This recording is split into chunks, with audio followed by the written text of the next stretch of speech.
welcome back to my channel and welcome to today's video. Today's video is going to be a recommendation video for 10 books that I think that you should pick up this spooky season.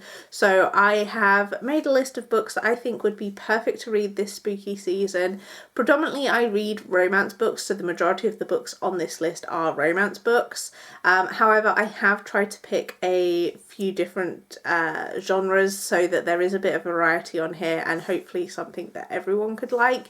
I have also mixed up this list with ones that are popular books as well as ones that are not so popular or ones that haven't been spoken about for a while, to kind of add some variety to this list. So I hope you guys enjoy this video, and if you have any recommendations for books that I should check out this spooky season, please do let me know. So starting off the list is a recent read and one that I absolutely loved, and that was Bury Our Bones in the Midnight Soil by V.E. Schwab. This one I had such a good time reading and I would highly recommend it. I know not everyone has liked this book, so there are some mixed reviews out there for this one, but I think that it was a great book. I had a really good time reading it, and although it is a longer read, I felt like it flew by. So this one is a vampire story. I feel like no list for spooky season would be complete without a vampire book. I love vampires. Anything vampire related I will pick up. And this one was great. This one follows 3 different vampires throughout history, and we kind of see their stories, how they deal with immortality, how their stories all connect, and it was a great time. This one is a sapphic romance. There is a sapphic romance in here between a couple of the vampires, and as I say, we have them throughout history, so there is a kind of historical element to this story as well. As we start the story, I can't remember what time period we start it in. I'll put it on screen what year it starts in, but as I say, there are 3 main time periods that we follow these characters, and I really enjoyed this one. I would definitely recommend it, and I'm interested to check out more from this author in the future. Then we have Lights Out by Navessa Allen. This one is a dark romance, although there is some comedy elements to it, so it's a dark romance but on the lighter scale of dark romance, if there is such a thing. This one, if you like the Butcher and Blackbird books, I think that you would like this one. I personally preferred this to the Butcher and Blackbird series. I feel like the humour in here worked better for me, and this one I just had a better time reading. This one is a stalker romance, and the main character, Allie, in her spare time, she's a nurse, and in her spare time she watches thirst traps of this masked man on social media. He makes these thirst trap videos that she watches as like her guilty pleasure, and she actually gets to meet him in real life because I think she goes on a date with his best friend, and she says, I'm really into this sort of thing, and he's not interested, but he talks about it to his friend and says, this is what this girl sent me that she's interested in, can you believe it, sort of thing. And the friend that he shows it to is actually the guy in the video, and so he then starts to stalk this girl because he's very intrigued by her and obviously wants to get to know her, and it just goes from there. This one is, as I say, it is dark. Check your trigger warnings for it, but I had a great time reading it and I would definitely recommend it. As I say, if you like the Butcher and Blackbird books, I think this would work for you. Then we have Home Before Dark by Riley Sager. Now, I think any Riley Sager book is probably going to work for this list. They would work for spooky season. But for me, Home Before Dark is one that I would definitely recommend. It's one of my favourites. It's one that I actually stayed up late to read when it came out. It's one that I don't very often stay up late to finish a book because I value my sleep, but this one I couldn't put down and was wanting to stay up to finish it. This one features a haunted house, which again, perfect for spooky season. So it is set in a place called Banbury Hall, and I can't remember how many years ago, but many years ago this family moved into the house and they only managed to stay there for 3 weeks, and then they left the house in the middle of the night one night, and the main character, whose name I cannot remember, her father writes a book about it, and we are now fast forward many years in the future, and she has now inherited the house after her parents has passed away, and she revisits the house to kind of unveil its secrets, so to speak. And there is kind of a hinted at supernatural element in this one. Riley Sager does that a lot in his books, where he kind of hints at the supernatural. Whether it is supernatural or not is obviously something to discover when you're reading it. But I think his books are really good at sucking you into the story, making you wanting to keep reading, and I had a good time reading this one. This, as I say, it's got haunted house vibes, so it does fit with spooky season. I was definitely enthralled with this story and wanted to keep reading, and it is my favourite.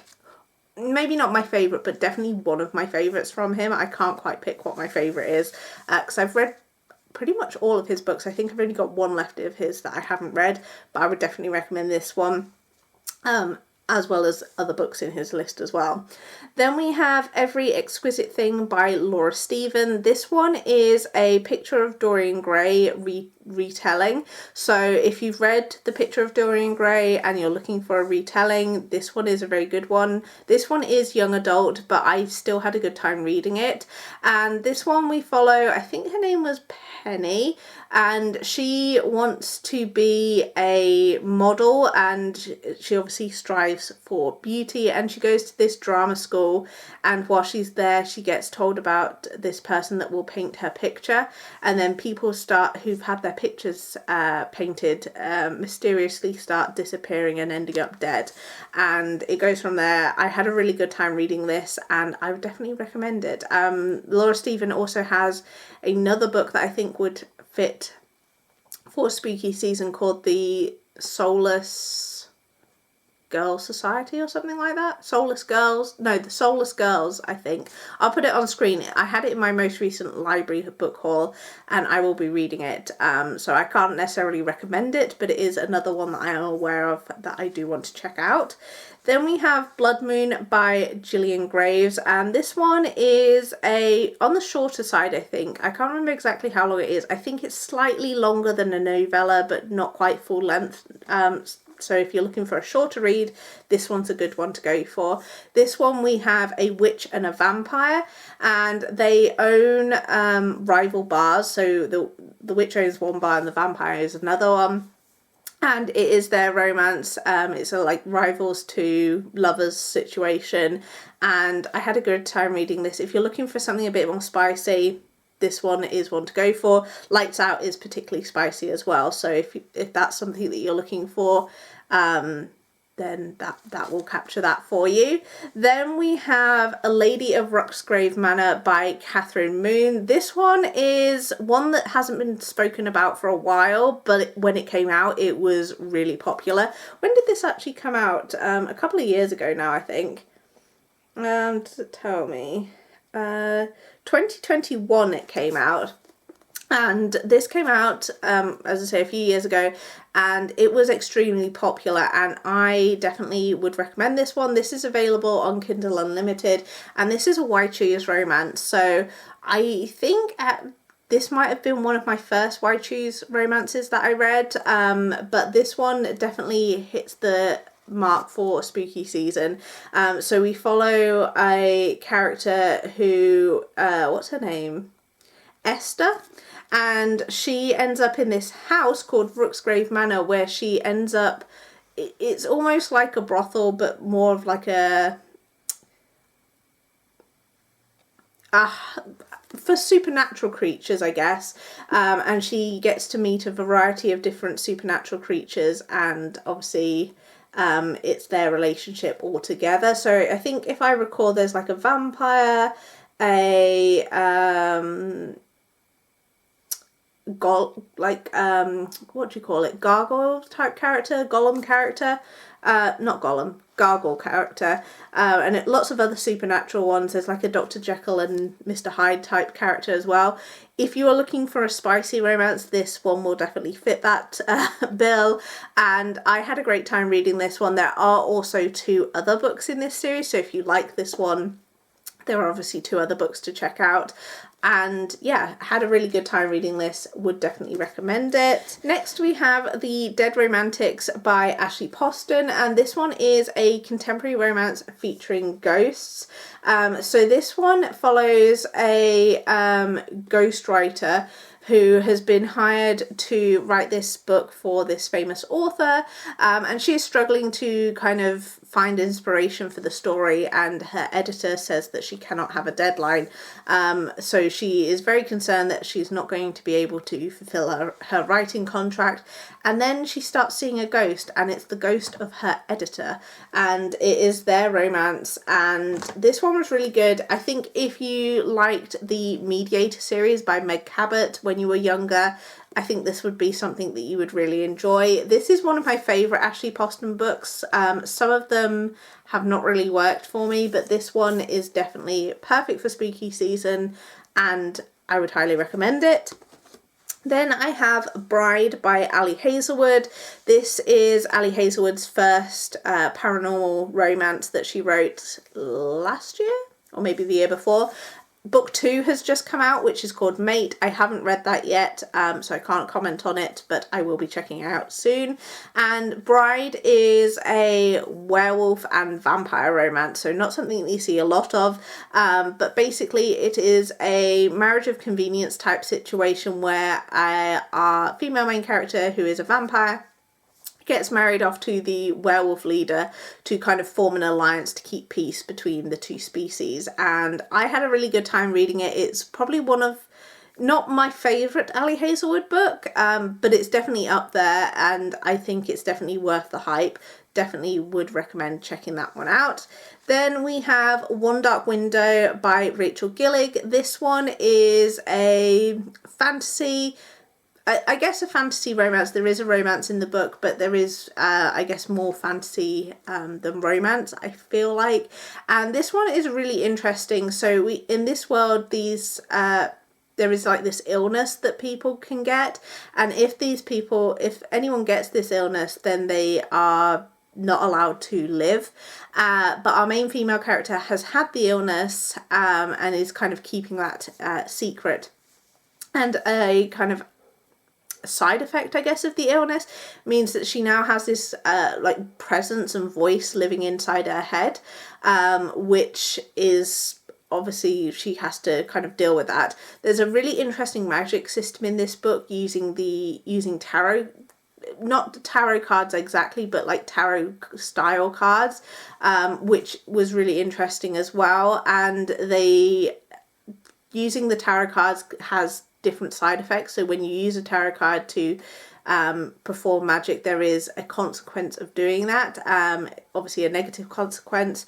And I really enjoyed this one. Would definitely recommend it. It's a duet, so if you're not a fan of long series, this one would be perfect because you can read books 1 and 2 back to back and get it done quickly.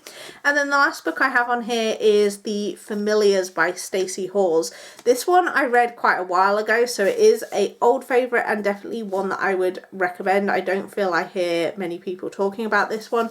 Firstly, let me just zoom in on this gorgeous, gorgeous cover. And it has these gorgeous end pages as well. But this one is a historical fiction, and this is set during 1612 following the Pendle witch trials. So this is really interesting and is obviously, because it's historical fiction, there is some basis of truth in here.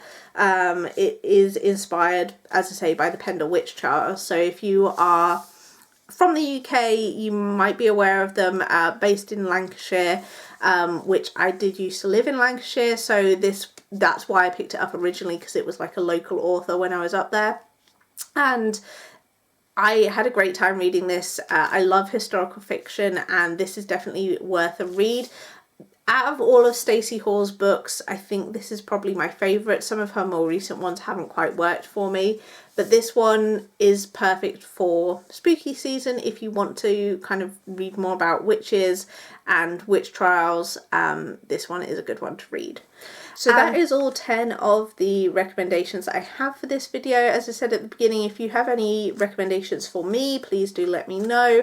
I really enjoy reading spooky books, particularly around this time of year, so I'm always on the lookout for more recommendations to add to my never-ending TBR. I hope you guys enjoyed this video, and I will see you guys in my next one.